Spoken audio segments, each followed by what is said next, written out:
The Mini 2 from DJI is in many ways a brilliant choice for the hobbyist pilot. Whether you are a first-time flyer or more experienced with drones, there is a lot that the Mini 2 can offer for you. Is it perfect? Of course it isn't, but there is still lots to commend. So today I'm going to be sharing my 2-month review of DJI's latest sub 250 gram drone. If you enjoy the video, please remember to drop a like and subscribe for more Mini 2 content. So the Mini 2 was released November 4th, 2020, and it is the successor to the original Mavic Mini.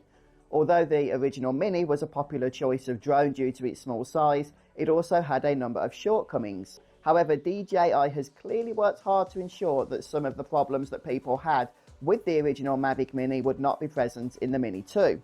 And the biggest change is definitely the introduction of Ocusync 2.0 technology. This is a tech that DJI have been working on for a while now, but it is the first time we've got to see it in a drone as small as this one. Although both the original Mavic Mini and the Mini 2 use a standard Wi-Fi radio connection to the controller, the difference with Ocusync 2.0 is that a device such as the Mini 2 can now swap channels on the fly, so to speak, rather than being stuck with whatever the strongest channel was on takeoff. This is going to make a huge difference because Wi-Fi can be quite a fickle thing, as I'm sure you guys are already well aware. And with Ocusync 2.0 technology, you will now be able to retain a much stronger connection in differing environments. Of course, no technology is perfect, and it is still very possible to lose signal with the DJI Mini 2 whilst it is in flight. Fortunately, the drone includes a bunch of GPS-based safety features, including the ability to automatically return it back to its starting location without any input from the pilot. And even with the return to home functionality, if perhaps because of strong winds or some other reason the Mini 2 still manages to get lost and lands elsewhere, its final transmitted coordinates can then be used with a Find My Drone feature that is built directly into the Fly app software. Oh, and speaking of the app, the current version is now 1.3.0 and is available for Android and iOS users.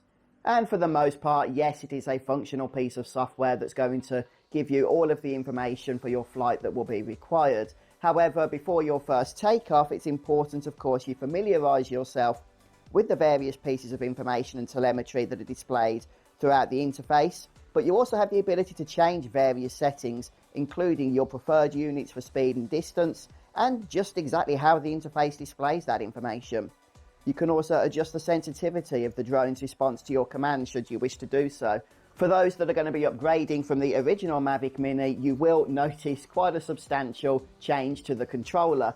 We are now using the same controller with the Mini 2 as is shipped with the Air 2, a much larger drone. Your phone or device that you're going to be using with the RC will now be situated at the top of the controller and actually held in place by the Wi-Fi antenna. Yes, not a lot of people realise that this is the antenna for the Wi-Fi. And at 15 centimeters by 10 centimeters, the controller, interestingly, is actually bulkier than the drone itself. However, the plastic casing feels extremely sturdy and the whole thing feels overall to be very well built. And the control sticks, which are actually quite small, can be removed easily simply by unscrewing them and stored under the controller when the whole thing's not in use, which just keeps things nice and clean and safe and protected. And aside from the main flight controls, the remote controller can also be used to adjust the gimbal's vertical axis and switch between taking still photos and video images, and it also has various options that allow you to change the maximum speed of the drone. Whilst in flight, you have Cine, Normal and Sport options there, and there is a return to home button should you choose to use that. But going back to the drone itself, despite its small size, DJI have still included quite the impressive camera with this thing.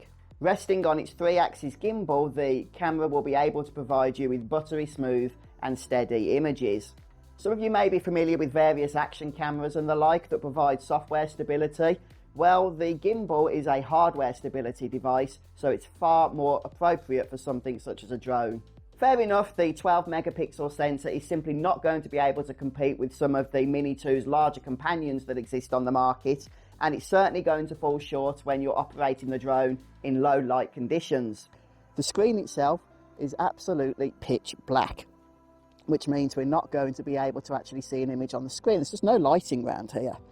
However, for simple daytime flying, the Mini 2 camera performs superbly, providing crisp photo resolution up to 4000 by 3000 pixels in 4:3 mode, and true 4K resolution at 30 frames per second.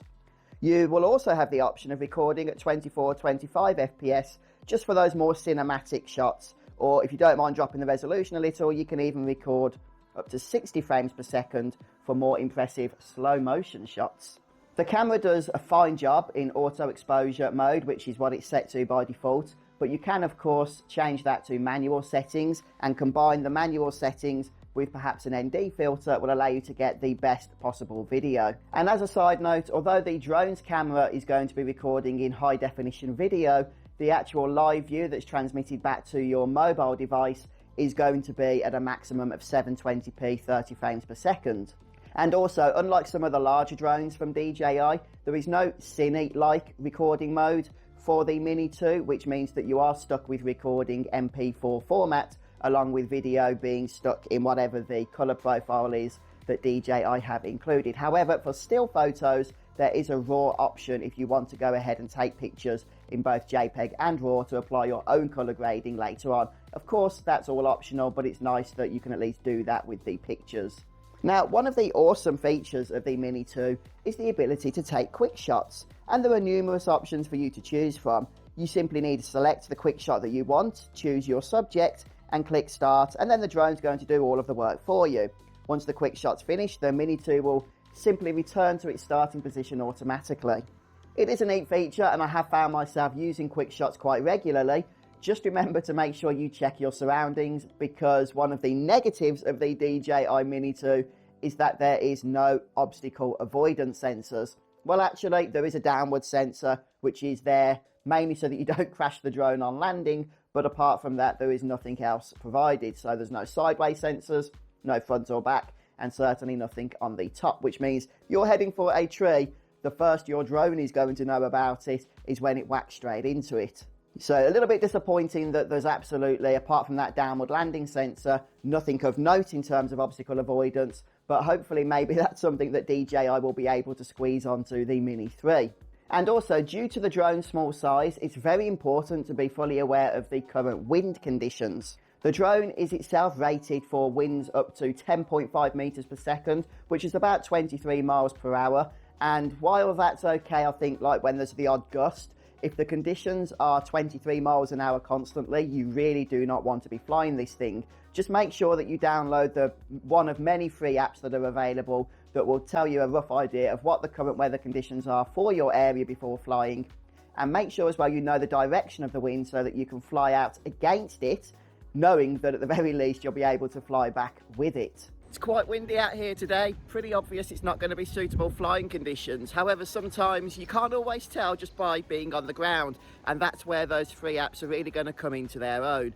Just to give you an idea as to whether it's worth getting the drone up into the air. The drone itself does have wind warnings, which can be particularly helpful, but you know, if the wind's that bad, a warning's not going to help you if the drone's drifting and you can't actually have the power to move it back to you. So just pay attention to the wind, because it can be your worst enemy. But the small size is not to be considered a negative of the Mini 2. It's meant to be considered a positive. At less than 250 grams, let's be honest, this drone is probably going to have far fewer restrictions in your country that would otherwise be imposed if it was above that 250 gram limit. For those of us in the UK, the regulations for a drone such as this one include making sure that you have displayed your operator ID on the drone itself, along with, when flying, keeping that flight below 120 meters above ground level and retaining visual line of sight of the aircraft at all times. Oh, and not flying directly over crowds. Yeah, the CAA is not a big fan of that. With the battery connected in place, my Mini 2 actually weighs in at 237 grams,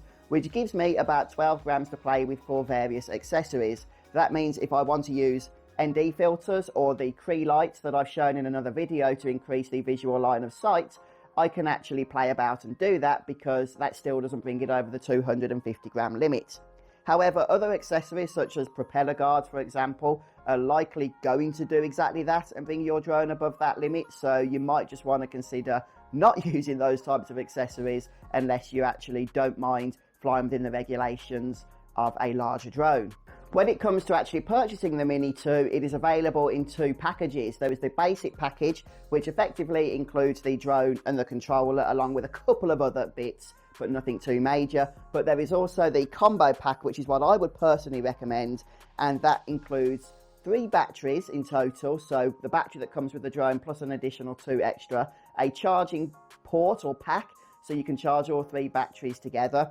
And it also includes a number of other little things along with the case as well. But the main thing about the combo pack is it does come with those extra batteries. And let me tell you, even a casual flyer like myself, I would not want to do without those additional batteries. The flight time for the Mini 2 on a full battery charge is rated at 31 minutes. I don't think I've ever got close to that. I've often found myself swapping batteries. So yeah, I would strongly advise that if need be, you save up a little bit longer in order to go for the combo pack, as you would probably end up wanting to get some extra batteries anyhow.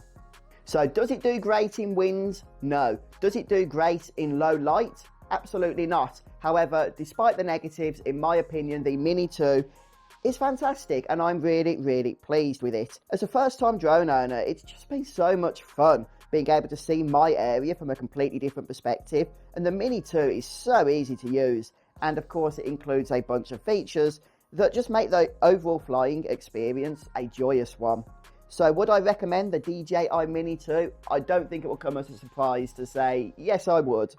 But before you purchase, just make sure you familiarise yourself with your country's regulations on flying unmanned aircraft, and double check that if you are going to be flying mostly from the same location, that you're not in a flight restricted zone, as that's going to hamper your plans very quickly if you are. So I will give the DJI Mini 2 my thumbs up, but what do you think about this little device? Please do share your thoughts down in the comments below, and I'll see you in the next video. Goodbye, folks.